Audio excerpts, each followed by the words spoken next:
He was a gentleman. Al just seemed to enjoy life, enjoy the people he was around. He always seemed to be laughing and smiling, and he was just an all-around nice guy. I'm Acadia Einstein, and this is Strangeful Things. Sheltering in place is not advised, as your survival cannot be ensured in that scenario. Love has practically caused me to just get you destroyed.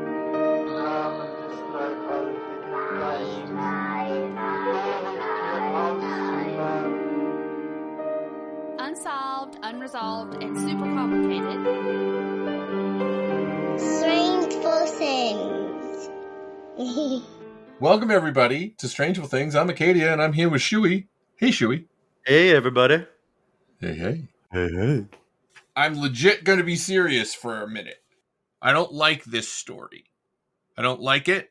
And there are certain stories that are on one of my creepy lists that I will never, ever do. Ever. So why is it on a list if you're never going to do it?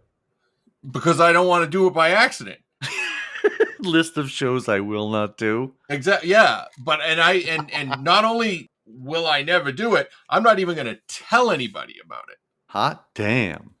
You know what we should do? We should do something about that. Do you ever hear about the basilisk thought experiment? No.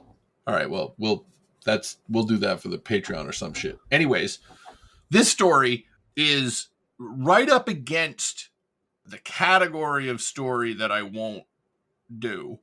It's not that close, but it really, really bothers me. And the reason that it bothers me is because it's so, like, do you ever see Henry, Portrait of a Serial Killer? I movie? know of it. Right. I've seen clips of it. Well, like Henry Lee Lucas, it was based on him, basically. And Right. They would just fucking, him and Otis Toole, they would just be like, oh yeah, well, we're going to go over here. And they just see somebody and fucking kill them. Like they didn't. Kill him. It's that kind of, I can be just doing my own shit and then have horrible stuff happen to me that, I mean, we talk about it all the time. And there's never anybody, well, not ever. Very rarely are there people who ask for what they get in it. They deserve it. But very in a few, I'm looking at you, German cannibal. You'll see. We're going to talk about a guy named Albert Kite, some reason called Okie, but I'm going to call him Al. Is he from Oklahoma? No, he's from North Carolina. And I'm not going to do any Al Kite jokes, because I'm sure that he had to deal with a bunch of those right after 9/11. Al-Qaeda. He was born in 1951 in Nash County, North Carolina. We live in North Carolina, folks, and we don't know where that is. Not Nash County, yeah. His father's name was Okie. He was a dog trainer. And hey, why not? His mother died when she was only 48. Al was 18. Went to high school, you know, like people do. Met a gal named Gail. Then he went to college. Then he came back, married Gail. And he got a job at a place called Stone and Webster. It's a big engineering company. Ooh. He ended up, he was there for like 31 years. Long ass time. Wow. And he did different stuff for him. But just so you know, he was a project manager. No way. Did he master the PMBOK? This hits close to home. He was probably you doing project manager listeners out there. Probably doing SWAT charts. He married Gail in 1976. She already had a kid. Woo, bicentennial. Yep. They got divorced. And Al was like, you know what? I'm going to be a bachelor, because before he was a project manager, apparently he was a project accountant and a timekeeper. Oh. Which, that seems pretty boring. Timekeeper, eh? Yeah. What a fucking, he's a narc is what he is. Yeah, so you didn't really do it. Like, they are you stealing minutes? My work sends emails every. Oh, well, make sure you submit your timesheet so we can bill the clients properly. I don't give a fuck if you bill them. Like, what do I care? We're not all in this together. I mean, I guess in a remote sense I care, but not. You know, I'm not that I'm going to freak out and put my time, because you don't approve the fucking sheets until weeks later. Weeks. Yeah, so they have nothing to do with getting paid. Yeah. In the 90s, he started working in California, and he was dealing with all sorts of shit. And then, I mean, not bad shit, but like important work stuff. He was very important. And then he decided that he was going to move to Aurora, Colorado. Oh, this guy's been all over. And he was living it up. Yeah, bachelor man. Yep. So he was like, all right, well, I'll go to Colorado, whatever. Because he could still work, Right. Then in 2002, mind you, he started working there in 1971. Oh, my God. 31 years. In 2002, they were like, yeah, no, you're laid off. What? Aw, that's nice. Because companies suck. I was only at my company for 25 years when they let me go. So he was like 53. He got another job because, I mean, if you can go, yeah, I got 31 years experience doing whatever boring shit you got going on, then people are going to be like, all right, well, I'm going to snap you up, Al. He got another job. Just don't kill anybody. Yeah, he's going to settle down. He's going to settle down in Aurora. He got a girlfriend named Linda Angelopoulos. I think that's how you pronounce it. I watched a couple of news reports. Close enough. Yeah, well, you never know. Maybe the news people got it wrong. Yeah, you don't know that somebody in Colorado got it right. He got a townhome, and he was like, well, this is pretty good. I'm digging my life. I looked up the townhome in Google Maps. They were right, like the houses were right on top of each other. You know what I mean? Like, yeah. Like right on top of each other. Yeah, I hate that. Like in a row. When he got laid off, one of the things he did to augment his income was rent out his basement. OnlyFans? No. This was 2002. Oh, sorry. You fucking dong. News groups? Yeah, I don't even know what you did back. Usenet. He rented out his basement bedroom. Yeah. That gave him a little extra income. Oh, that's nice. Yeah. He got laid off, but he got another job. And then his longtime tenant said, I'm moving. I'm leaving. I'm gonna get out of your basement because I'm sick of people on the internet telling me to get out of my mom's basement. And you're not my mom, Al Qaeda. You're not even my mom. That's right. So I'm leaving. Actually, I don't really know why he was leaving, but that's a good enough reason for me. But then he had to re-rent the room. Yeah. If you're writing a report based on this, you're going to do poorly. Just want to throw that out there. Yeah, I don't know why you're writing a report unless you're going to dig into a cold case. Anyway, University of Colorado was pretty nearby where they were, and he put up flyers there, trying to get some teen co-ed to come into his basement of horrors. No. Oh, hello there. Wasn't like that. Oh. He ended up getting one guy that decided he wanted to check out the room. Dude named Robert Cooper. Robert Cooper got a hold of him and said, yeah, no, I'm living with my sister. I need a place of my own. Your basement sounds perfect, which just is weird. You know what I mean? Like, it's just weird. But anyway, it sounds just what I'm looking for. He says he's from the East Coast, but he got a job at Wells Fargo. So maybe it's you. It could be. So Al's like, yeah, whatever. I don't need your life story, buddy. Just get in my basement. Yeah, get in my basement. So Robert comes over, and Linda Angelopoulos was coming in, and I don't know why every fucking story like hammered on this point so hard, but I read a lot about this case, and every single one of them was like, oh, well, yeah, Linda came in, but she really had to go to the bathroom, so she didn't have time to, like, what did she just come in and go, I gotta fucking take a foamy dump. I gotta go drop one. Get out of my way. I gotta drop the kids off at the pool. Out of my way. Or, I don't know, whatever it was, she just blew right into the house, and when she came out, Robert Cooper was like, I'm leaving. And he just fucking bolted, never even said hi to her. Wow. So that was not weird at all. Weird.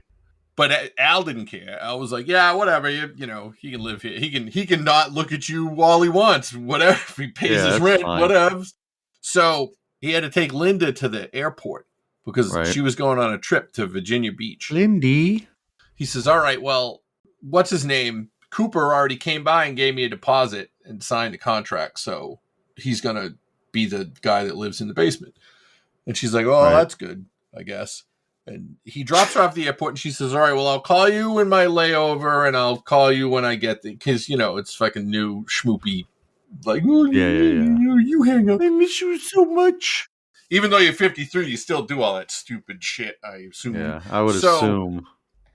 She calls during the layover, and he's all, regular old Al. Then she calls when she gets to Virginia Beach, and he answers, but he doesn't sound the same. He sounds super quiet, subdued, and whatever. And I'm sure she's, oh, you mad at me, or some shit like that. Right. She figured it was because the tenant was around. Oh, so he was trying to keep it like low key. Yeah. Apparently the guy Cooper said, help me carry a fucking recliner or some shit down into the basement. Now I would tell if I was renting somebody a room and they said, oh, will you help me move in my stuff? I certainly will not. No. No. If I ever had to move, I would burn my house down. I'm not moving again. I'll hire movers like last time when they don't break too much stuff. I moved from Maine to Florida, Pennsylvania, to New Jersey. Not to mention there were like 3 different places in Florida. Then to New Jersey, then back to Florida. No, then to Stroudsburg, then back to Florida. Yeah. Then to New Jersey, then to Charlotte. I'm fucking done. I ain't going anywhere else. Half-waited in New York. Yeah, I was in New York for a while. So whatever. I lived in San Diego for a little while. That was fun, but that didn't really count. But anyways, I'm done. If I was Al, I'd be like, no, you know what? Don't have a recliner. You live in a basement. I don't need your fucking whack off recliner in my basement. Like, is that what recliners are known for? I assume if you want to splash it up in your own face. Oh. I don't know. I don't have one. Visual thinker. Yeah, just before the show, folks, Shuey told me he's a visual thinker. See, he doesn't like any of the things I say. Every time as soon as I hear anything, pretty much, I visualize it. Yeah. So hearing that. So let's move on. All right. Well. So he sounds weird. Yeah, he sounds weird. He said, and so she kind of writes it off to the fact that, he's not alone. It's kind of like around or something. It's kind of like say my name, but not because there's another girl around. It's because there's some guy with a recliner going, hurry the fuck up. But unfortunately, for everybody involved in the story, including you and me, and everybody listening to the show, that was the last time she talked to Al. Al. Because Al, fun-loving Al, who was a gentleman, enjoyed life, and enjoyed the people he was around, who always seemed to be laughing and smiling and was an all-around nice guy, rented a room to the wrong fucking dude. And here, folks, that's when the roof caved in. But that's an understatement. On May 24th, 2004. All right. Which is a Monday, I believe. Al already didn't show up to play golf with his buddies on Sunday, but they were like, whatever. Yeah. He didn't show up for work on Monday, and that was very unlike Al. So the emergency contact for Al that they had on file was his sister. Right. And they called her, and she's like, well, I haven't talked to him. Also, I don't know why I'm his emergency contact. She lived like way out east. She's like, I can't fucking do anything. But she called the cops and said, well, do a welfare check on Al. Right. So they're looking, and they find him in the basement. In the apartment. He had been tied up. Hog-tied was the way that it had been described a bunch of times. Basically, like, picture you're on your stomach. Hands and feet tied together. Yeah, but he's on his stomach, and his arms are behind his back. Behind him. Oh, that's even worse. Yeah, and his upper arms are tied together, and his wrists are tied together, and they're tied to his ankles, so his knees are bent, so his feet are like up in the air. Right. So he's in like a cobra clutch. Yes. He had been tortured for hours. Oh my God.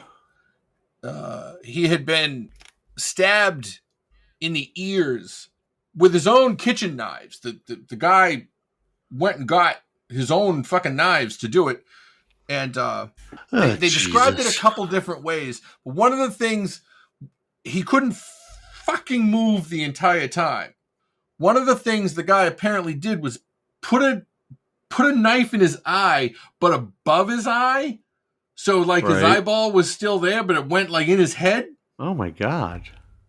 His feet were swollen and bruised and bloody, like they had been flogged because they were sticking up behind him. Again, he couldn't do anything. He couldn't move while he was fucking flogged by this person. Oh my God. He was stabbed 22 times that they counted, and right at the end, they assume it was right near the end, he was all but decapitated. So, guy says, well, I got to rent my room. I'll rent it to this guy, and I'll help him with his recliner. Now, what the cops think, because believe me, the cops don't fucking know anything, and I am very, very happy to dunk on the cops at any fucking point, but not so much in this one, and we'll get to why. There's no rhyme or reason to it. Well, no, there's no rhyme, but there's a lot of fucking reason, and the reason is part of the fucking chillingness of this and why I hate it so much. So the cops figure that while he was coming downstairs helping with the recliner, the dude clonked him on the head. Right. He had to have knocked him out to tie him or some up whatever he did to get him tied up. Once he was tied up, he was fucked. There was nothing he could do. There's nothing he could do.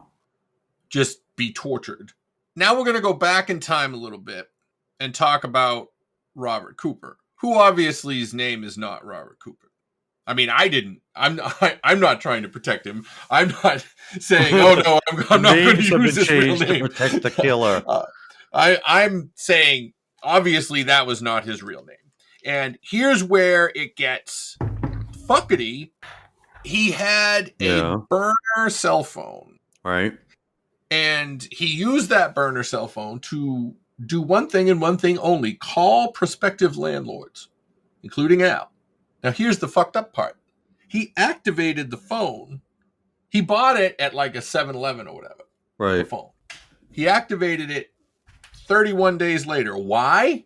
Because 7-Elevens keep their security tapes for 30 days. So he fucking knew that if he waited 31 days to activate it, they would, and they found the phone, not be able to. They would know that the phone was bought at that 7-Eleven, but when they go back to look at who bought it, they wouldn't be able to tell. So the part of it that fucking freaks me out about this is that the guy went, you know what I want to do? I want to mercilessly torture someone, but I can wait 6 weeks or so. Yeah, I got time. That's fucked up. Like super, super, super fucked up. Why? Just to plan something like that so far ahead, like you never hear of killers like that. Like, other than ones that are like obsessed with a single person, maybe. Well, but you never hear of like somebody picking random people out, basically, unless he has a big thing against owners of land. People who rent land. Yeah, kill my landlord. Them. He listened to Eddie Murphy's "Kill My Landlord" from 1980 Saturday Night Live and took it too seriously. No, there's one, and it's funny. It's funny that you said that, because we did an episode years ago about somebody, and they think that somebody may be the somebody that did this, and we'll get to that. And longtime listeners, you might already be guessing who I mean, but we'll continue on. Please do, as I'm not a long-time listener. No. When I hate this fucking show. Oh, it's the worst. Hate podcasts. They're fucking stupid. Continue, please. he gave an address that was made up at the University of Colorado Medical School. He found some old lady's social security number, which I don't understand. And this is one part that it has nothing to do with I just don't understand. Why would you? Did you just guess a social security number? Because obviously Al didn't fucking do any checking on the old social security, because I think just this guy just said, here's $500. Can I have the room? And Al was like, sure, sign this fucking piece of paper I found on Zip Lawyer or whatever. And in you go, buddy. Oh, fuck. But the whole I can wait portion of it. Yeah, that's still crazy. Like chilling. Like the fact that he like knew what he was gonna do, knew when he was gonna do it, and and he could wait. That kind of patience is that's not a virtue. I can't wait. I can't wait if like a new fucking game comes out, or if a new fucking type of TV or bullshit comes out. I can't wait for that, and it's basically no different than what I previously had. Like, it's just crazy. I can't wait for my Elio's pizza to cool off, so I take a big fucking bite, and I might as well suck a hot light bulb. Elio's pizza. Just deep throat a big fucking 100 watt. Just 100 watt incandescent. That's the equivalent of biting into an Elio's. Oh, I have to have it. And then you try to go, oh no, wait, I'm just gonna use my teeth like the claw machine where you get the stuffed animal. I'll just get the edge of it and then it won't burn me. No, wrong. This is what completely off the rails looks like. I would rather talk about anything than Robert fucking Cooper. One of the things that nobody knows is... Did he really work at Wells Fargo? No, he didn't. Wells Fargo actually said, yeah, no, we have no record of anyone named Robert Cooper ever working here. Well, that seems just as unlikely, Wells Fargo. Robert Cooper. Exactly. That seems, hundreds of thousands of employees. Then there's like 8 of my name. Like, I get that you want to distance yourself from this, but Christ. Yeah, no. Don Smith, never. So he didn't. Everything he fucking said was a lie, as far as they can tell. Right. So this guy really didn't do any. Like, he didn't check up on any of the identification stuff. That's what I'm saying. Yeah, I don't think he did. Also, according to this, there is a Robert Cooper that works it. Oh no, he's a consultant. Oh, maybe they're onto something. Maybe they just won't hire. That's where. See, this sounds like the kind of case where It sounds like a little thoughtfulness in the victim, and he could have avoided being killed. You're gonna a little bit of thinking. You're gonna victim blame Al out of all the fucking people. Happy-go-lucky Al. Why do you get documentation from somebody if you're not gonna even do a Google search? Well, you're right about that. That, it's, oh yeah, well, I'll write it all down and it'll look all official. Right. Because you wouldn't give me anything that, would turn anything up. Yeah, for fuck's sake. Why is the Social Security card blood spattered? Never mind. That's not my blood. Oh, okay, that's fine. Yeah, that's not my blood. I used it to help somebody who got mugged once back east. Back east. Back east where everything is terrible. Not like out here. Jesus Christ. So they don't know whether or not he like always was going for Al, or he was like trying people out, because he went to other properties. So there were other properties. Yeah. But unless the point of that was to make it seem random. Well, that's the amount of what the fuck could have possibly happened in this is almost unlimited, because it's going to get worse. He wasn't a very big guy, according to Linda. In the fleeting time she saw him before she shit herself, apparently, He was about 5'8", I guess 180 pounds, which is pretty good. 180 pounds. That's substantial. That was fat back then. Yeah. Late 30s, early 40s. Curly hair. Yeah. He had a cane, and he walked with a limp. Oh. But now some people think that the limp might have been fake. Oh. To throw people off the trail. That's a lot of planning and to always walk with it and never screw it up. Yeah, he was like Kaiser Soze. He walked with the limp until oh wait, I can't spoil it, I guess. Does it count if the movie's what? Like 30 years old? 25 years old? What's the statute of limitations on that? I don't know. I think you can talk about it. I just heard somewhere somebody talking about like seeing that for the first time. It's fun. Yeah. It's fun. No, it was me. Because I was telling you I was mad that people that right. You were talking about like they guess it. Yeah, like the reaction videos. Fuck you! Yeah. You watched it and then you filmed yourself. You didn't figure it out. You fucking wang. So you could have also just been really lucky. Yeah, that's true.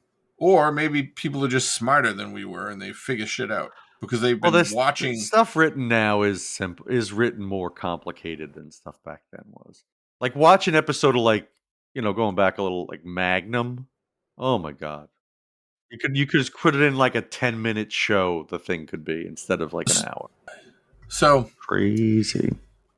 There's been a lot of investigation as to what was done to Al, whether it was ritualistic.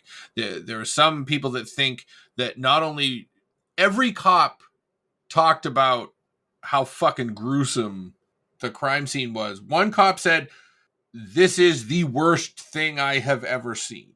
And it was like one of the, the grizzled cops, the way, you know what I mean? Like, I once saw a man fight a biplane with a baby, and that was not as bad as this. And nothing pointed to multiple people or anything. It's all one guy just getting off. No, but so this is no evidence of anything sexual at all. The dude just wanted to kill him. To hurt and torture somebody. him. Yeah. Now, some people are just broken. So Robert, after he had done these unimaginable fucking things to Al. Yeah. Went out for a smoke. Worse. Oh no. One got a hooker? They think that he actually used a piece of metal, like a metal rod, to like twist the fucking ropes tighter, to tie him tighter, so that he could move fucking less. Because apparently he was the ligature marks were too tight to, like, for just a regular knot tying fellow to do it. That he had to have extra. He had no circulation to like his leverage. Hands and feet right. down. I wish that they had done it so there was no circulation to his fucking head, and he died right away, the poor fucker. So he kills him. He's finally done whatever the fuck checklist of fucking misery that he was keeping. And he untied him, cleaned the house, then he went and took a shower. He didn't have a change of clothes, so he just wore some shit from Al. Oh, that was nice of Al to lend it to him. Right? Went down to see what was in the fridge, had a dinner. Made a sandwich. Then slept in Al's fucking bed. Holy fuck. Because I guess Al's not going to need it. The one flaw in his plan is he didn't do it until, like, he couldn't wait until the recliner was all the way down so that he could. He got impatient. But anyway, he slept in Al's fucking bed. And they think that he was there for 2 days. I think Al had a sleep number, so it was a good sleep. Yeah, right. He didn't even change the number. That's he didn't even have to. That was the how weird fucking thing. Monstrous he was. They're pretty sure that he was there for 2 days. Oh man, just hanging out. Yeah, just hanging out with corpsey Al. Yep. Now he took a bunch of stuff, evidence, including the knives, and he put them all in the kitchen sink. Oh. Then he filled the fucking sink with bleach. This guy This fucking guy, Surprised he didn't load the dishwasher. he's just fucking with the cops. I'm going to put all the shit that I used in here, and I'm going to put it in this bleach. So there ain't shit you can do. Destroy everything. Yeah. Right. He left the key that Al gave him. But, well, we'll get to that, too. He was shit. He was just dunking on the cops, which had to have been part of whatever joy he was getting out of this. Right. I mean, I could have told the story a different way and done it like every fucking dumbass documentary. Like, oh, well, did we find evidence of Gilgamesh in this cave? And then you watch for 2 hours, and at the end, no, we did not. it was just a rock that sort of looked like a G. And The search for the giant squid pissed me off. yeah. Days. Yep. I was just seething. Yep. You made me sit through 2 hours of regular sized squids. Now that you think of it, you fucking normal squids, I hate you. Stupid regular squids. And now Discovery has bought Warner Brothers, so now instead of getting the Snyderverse, we're just going to get nonstop movies that taunt us with non-giant squids. and Shark Week for all. How about Shark Month? It bothers me. The whole thing, the whole fucking thing bothers me. One of the people that Cooper talked to, one of the other landlords, said that he had a Romanian accent. And the landlord... So he was even doing an act. Well, but she was familiar with Romanian for some reason. Maybe she was Dracula. Maybe that was part of his game, though. Yeah, she said that he made the hair on the back of her neck stand up. And he spent way too long looking at the windows in the house. like just staring at him. Studying him up. And she's like, yeah, no. Forget it. You're not going to stay. You're very weird. You continue. Blah, blah. One of Al's neighbors tried to say hi to Cooper when he saw him, and Cooper ignored him. Which, in Cooper's defense, he had just killed a guy. Yeah. He probably didn't feel like chatting it up.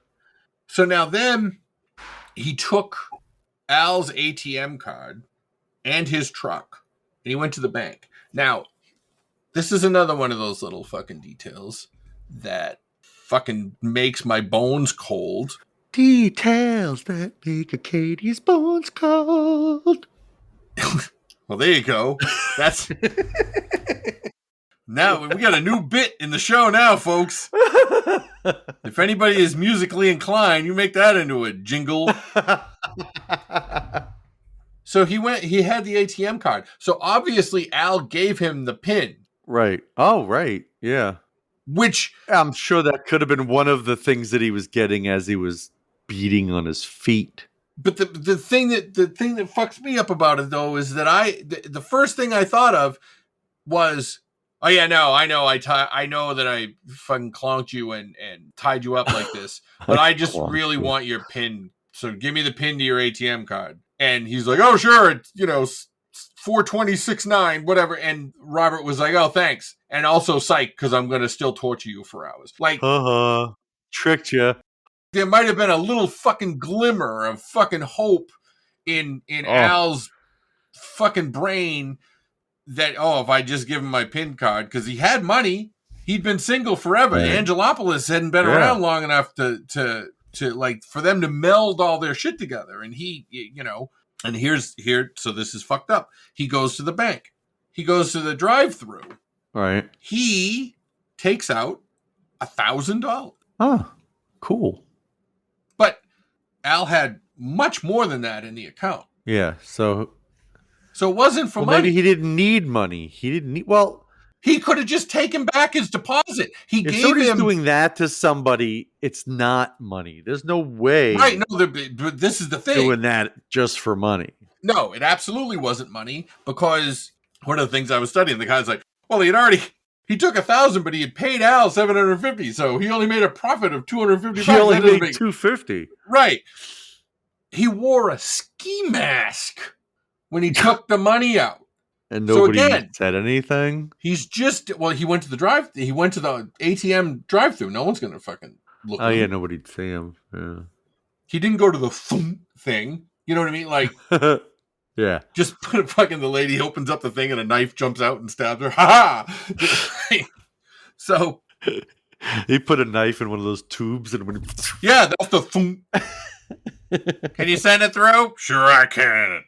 I've been practicing this for years. It's gonna jump out just right. Or put in a big boxing glove on a spring. I'll knock out the lady in the bank, then I can rob the bank. Well, how are you gonna get in? Well, fuck you. That's how. That's how. I didn't think that part through. So he wore a ski mask. He took out not enough money to do anything, just enough money to be an asshole, basically. Fucking, ugh. He wore gloves so that there wouldn't be any fingerprints or skin flakes on the ATM buttons. Right. Then he left the receipt in the truck, like he was going to do a fucking murder expense report. Then he abandoned the truck a little ways away from Al's house, like a couple blocks away. He takes the cell phones, his phone, the burner, and Al's phone, and he goes to like the part of fucking town where all the homeless people were, and he just leaves them around. So somebody would fucking grab him and start using them just to slow the fucking cops down. Yeah. Then he went... They really planned shit out, man. But why? Then he went back to the house and put the fucking car keys in the bleach sink. Huh. This guy's like the real version of Leopold and Loeb. Like, he's an actual guy who committed the perfect crime. You're right. Unlike those two fucking numbnuts. But why did he have to... Jesus Christ. Why did he just shoot But that's him? all part of the thing. That's how it's... Oh, yeah, that I don't know. But that's another way to turn to throw them off, right? Because then they're going to be looking for some kind of psycho that beats the shit out of people and stuff. And if this guy doesn't have a history of it, you may never look at him. The thing that fucks me up even more is he left the truck, walked back to the house, put in the keys, and then what? Just fucking Mary Poppins off into the sky? With a knife instead of a umbrella.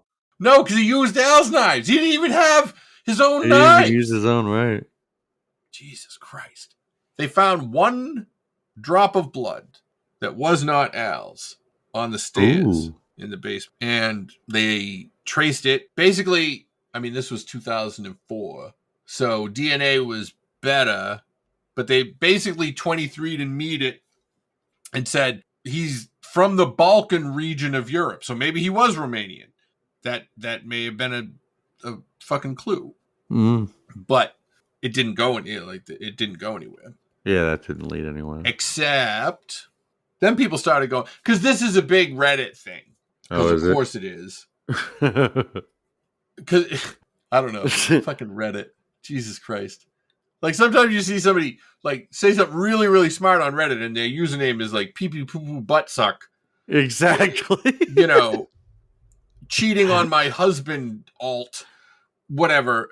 Anyways, going back to the Balkans, there is a method of torture in Turkey known as falaka, and falaka is falaka for dinner.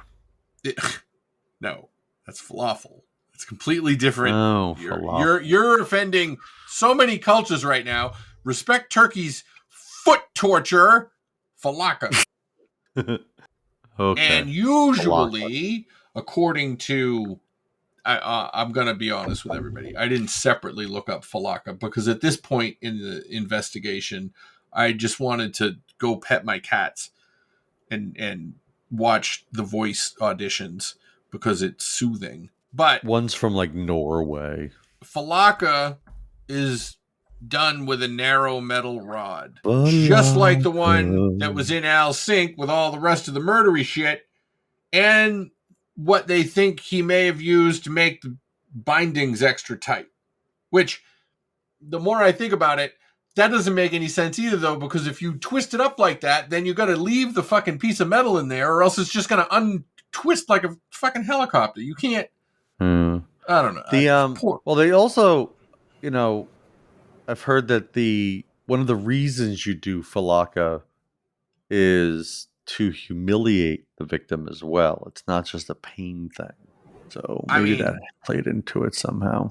I mean, maybe it did for Robert, but I'm gonna go out on a limb and say that the last thing going through fucking Al's mind at that point was whether or not he was embarrassed.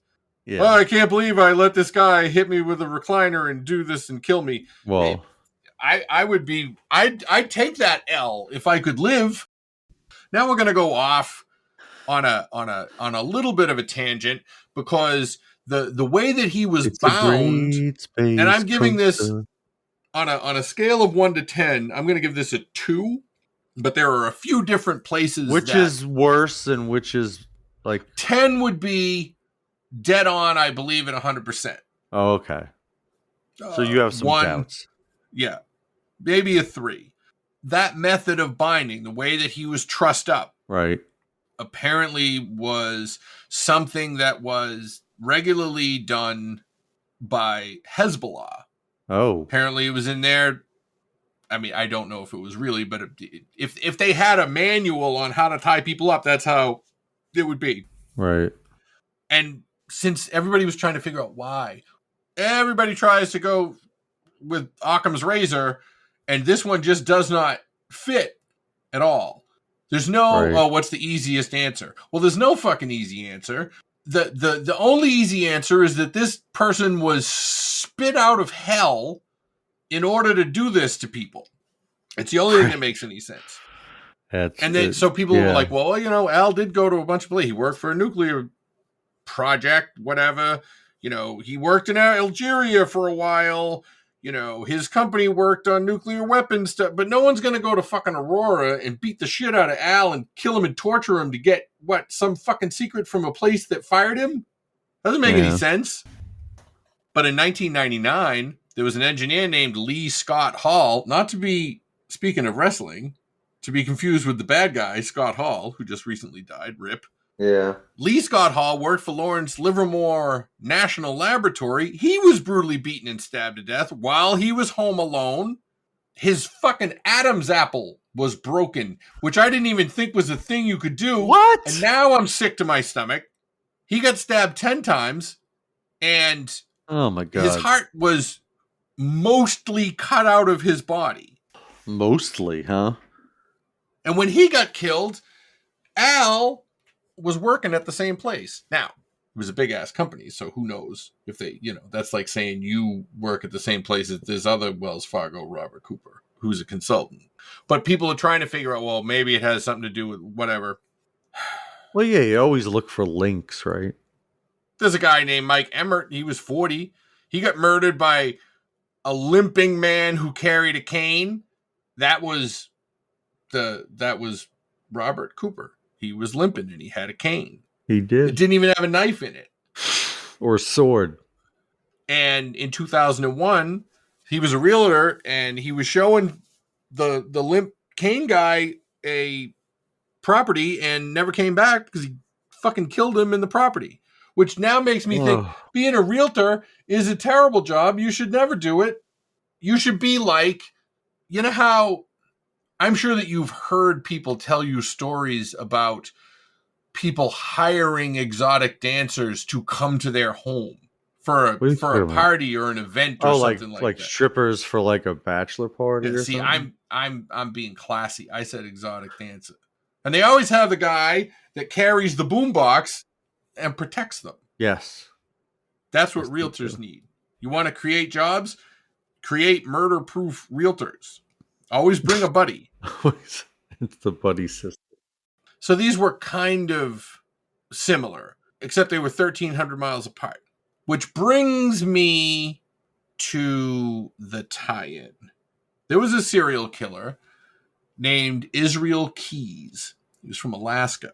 Israel Keyes was different than any other serial killer we've certainly ever done on the show, and he may be unique among serial killers in general in that he was all process, not a product killer at all. He was a process killer. Right. But his process was so fucking elaborate. He would fly from Alaska to, say, Vermont. He'd rent a car. He would drive to another fucking state like New Hampshire, and bury a box of fucking murder tools, knives and rope and shit. Then he would fly back to Alaska and wait. He would do this all over the country. Then he would, when he wanted to kill somebody, he would just go to one of the many fucking places he had these like fucking murder caches and find some poor random fucker. He would have never gotten caught. This is a lot even for him because he didn't stick around. So people are like, well, that kind of preparation, that's very Israel Keys-ish. Right. And it's true. It's true that he did plan shit out, but not this way. Not hanging around in the same place. Unless he flew to Colorado and bought the phone, then flew back to Alaska. Because it wasn't like he was some fucking crazy hobo living in a tree. Like he was a guy, he was a regular guy as far as everybody knew. In Alaska. Yeah. In Alaska. Well, I mean, regular in Alaska. I mean, there's a sliding How scale regular there, is that? Yeah. But still. But when Al died, Keys was only 26. He might have been too young because that's a pretty well. Well, he was already good at killing people, but they think he couldn't have played as old as they thought Robert Cooper was because he was much younger then. So he would have had to put on quite an act. Yeah. Yep. That's the closest anybody can come to any type of fucking theory as to who Robert Cooper was, because he's the only killer that put that kind of, I guess, effort into. Well, I think the amount of planning that went into it was pretty intense. You should go back and listen. If you've never heard it, go back to the Israel Keys episode and give it a listen, because he ended up as the fucking second he stopped doing shit his fucking way, he got caught. Right. He got caught because he grabbed somebody in Anchorage. Oh. Because he couldn't fucking wait. Otherwise, he'd still be fucking doing it. Yeah. With his little fucking murder baskets. Anyways. Anyhow. I don't think it was Israel Keys, because I don't think he would take that long. Plus, Israel Keys was not all about parading himself relatively around in front of a bunch of people and going to meet a bunch of people before he did this. Like the balls on this fucking guy. Yeah. And then people are like, oh, maybe it has something to do with the University of Colorado because he made up an address that was over there. Well, if he made up the fucking address, then maybe he didn't know that's what it was there. Like, I bet he's still just getting away with this shit. It's very possible. And the fact that it's hanging out there and this poor fucking guy, and let me just say, almost nobody deserves to get murdered. Almost nobody. So I'm not putting 99.999. Right. I'm not putting Al's death. It's not a judgment thing. I'm not saying that Al's death is worse than somebody else's death.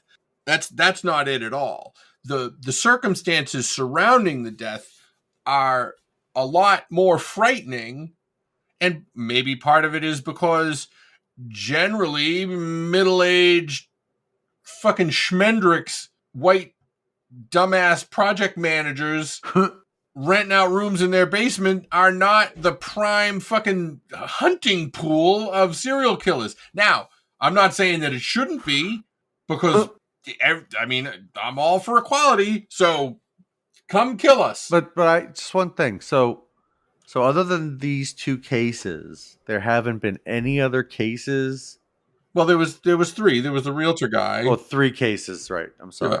There haven't been any others, so there's no maybe he's not out killing. I mean, who knows? Because maybe he had maybe he changes his way. Who knows? Yeah, who knows? Yeah, that's very, very fucking possible. Everything about it is awful. I need to articulate this right, because I want to make sure that people understand. It wasn't the fact that he just got randomly picked and murdered. Because if Robert Cooper had just shot him in the back of the head just for fun and weekend at Bernie's him and fucked him all weekend after he was dead, this wouldn't even have made it to the show. It's not that. Right. That would just be another random murder. It's like the Stelio Contos of murder. He's coming from so far away. He's building up so much speed. Like he took. There was so much fucking runway for this murder, and that's the part that fucking gets me, and it gets me every time I think about it. Oh, that and the fucking ATM number. Oh, god damn it. Oh. Aw. So there was poor Arcadia. The police supposedly put together a list of characteristics. And all they did was, for some of them, was just use the obvious lies that he told as potential characteristics. He may have been from the East Coast. Well, that's true. Work. He may have been. He also may have lived in NORAD, like the big fucking war place in that mountain in Cheyenne, whatever. He may have been familiar with the University of Colorado Hospital. Well, yes, he might have. He also might have watched Mork and Mindy, which would put him more in Boulder than in Denver. That has nothing to do with nothing. All they really have is the ATM ski mask picture. Right. After the investigators did everything they could to try and, use Al's body to find out what had happened to him, he got flown back to Halifax, North Carolina, where he was finally laid to rest on June 2nd, 2004. The number of leads they have is the same number of leads they had from the beginning. None. Yeah, nothing. None leads. And one cop, talking about the Lee Scott Hall one, the other, the other guy that got murdered, right, and that worked at the same place, said, "We're not skeptical, but on the other hand, we're told that he discovers a major problem because he found this accounting discrepancy at his work that he had tried to bring forth for a year, and it wasn't until a month before his death that the company said, 'Hey, we do have a problem. The problem is this loudmouth guy.'" Like this guy telling everybody we have a problem. If you don't tell anybody, it's not a problem. Not a problem. Gee. I don't believe that corporate intrigue was a part of any of this in any fucking way. I don't think that fucking Schmendrick Al was sitting on any big fat secrets from his engineering company. This could take down everything. Right. I don't think it was Israel Keys. I don't think it was the only time this dude fucking did it. That's for sure. Yeah.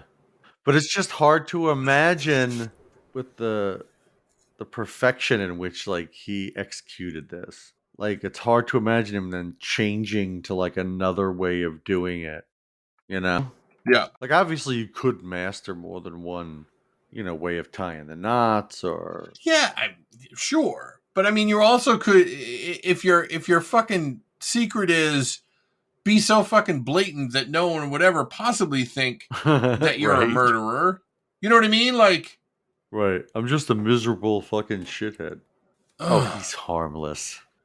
I went to his essential oils party, not realizing he was going to kill everybody there. His essential oil. Oof. So, it's unsolved. Unresolved. Unavenged. Well, what's your most likely idea? Like if somebody said, okay, well, we already know the answer, but we want to know what you think. What you think? Yeah.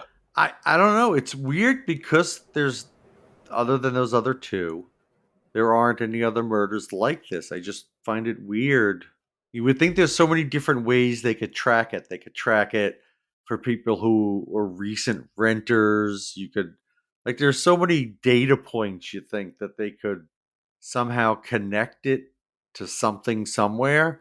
It's just so weird that they can't.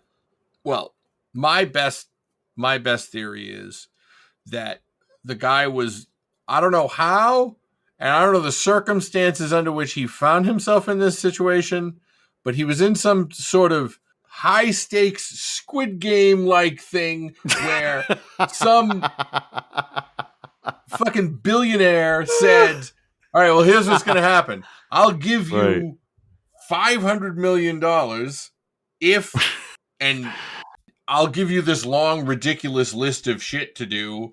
And if you pull it off, then you get the money. But if you don't, well, then you'll get caught. But if you don't even try it, then I'm going to drop you into this pit of crocodiles or some shit like that. Like, because that would explain why he was so careful, because he had plenty of time. He had incentive. He didn't need Al's 1,000. He had the 500 million ready. Right. He got the prize. Yeah. And that's why he never did it again. Makes sense to me. That's it. Now, we just have to find out who's the millionaire, lost $500 million in like June of 2004. Probably Elon Musk. I bet it's Elon Musk. Fuckhead. That fuck. He can't even kill people himself. He has to fucking get other people to do it. Loser. Oh, that fucking guy. Piece of fucking shit. I hope you're listening, Elon Musk. Tweet about how much we suck. Prove to me that you could end world hunger with $6 billion. Okay, here it is. Oh, well, I'm going to go spend $9 billion on Twitter. Jesus Christ. I want to... You know what? I'm not getting... Fuck him in his face. That's aggressive.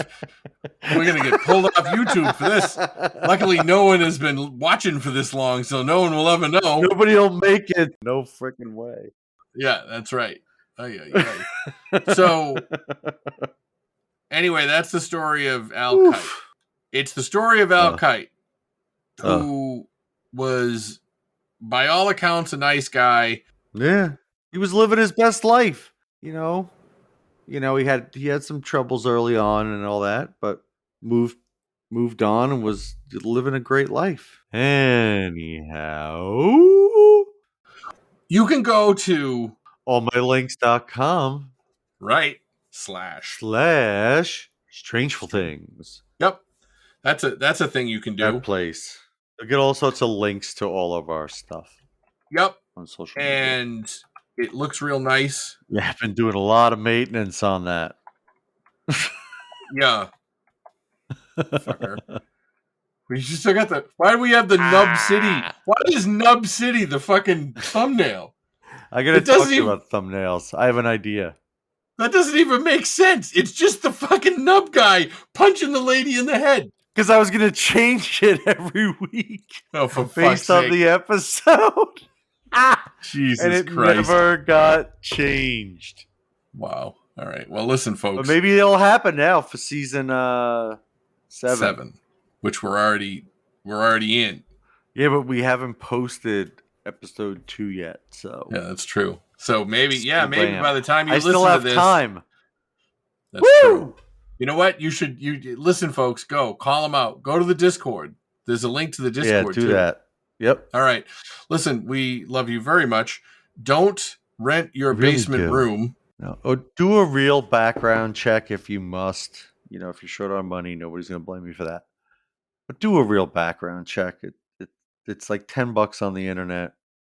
You'll thank yourself because you won't be being tortured and murdered. Yes. Don't rent your even with a background check. Is it okay to profile people that have a cane and vaguely sound like Dracula? Yes. It's okay for you to 100% not rent to them. As a matter of fact, if you find yourself in that situation, let us know, and we'll give you a list of ways that won't get you sued where you can not rent to him. That's right.